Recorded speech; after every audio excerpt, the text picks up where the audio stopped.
ଗୋପୀ ମାନେ କ'ଣ କରୁଥିଲେ, କୃଷ୍ଣଙ୍କର ଯେତେବେଳେ ବଂଶୀ ଧ୍ୱନି ଶୁଣୁଥିଲେ ଘର ଦ୍ୱାର ଛାଡ଼ି, ସବୁ କାମଧନ୍ଦା ଛାଡ଼ି, ପିଲା ଛୁଆ ଛାଡ଼ି ସେ କ'ଣ କରୁଥିଲେ ନା କୃଷ୍ଣଙ୍କ ପାଖ କହୁଥିଲେ। କେଉଁଠି ସେ ବଂଶୀ ଶବ୍ଦଟା ହିଁ ଆସୁଛି।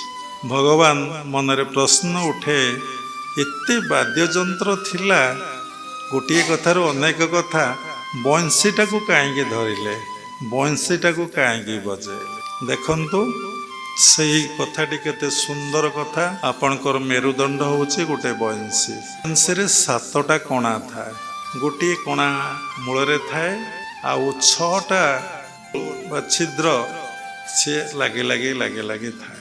ଗୋଟିଏ କଣାରେ ପବନ ଗଲେ 6ଟା କଣାରେ ବାହାରେ ଏବଂ ଆଙ୍ଗୁଳି ଚାଳନା କଲେ ବିଭିନ୍ନ ପ୍ରକାର ଶବ୍ଦର ସୃଷ୍ଟି ହୁଏ।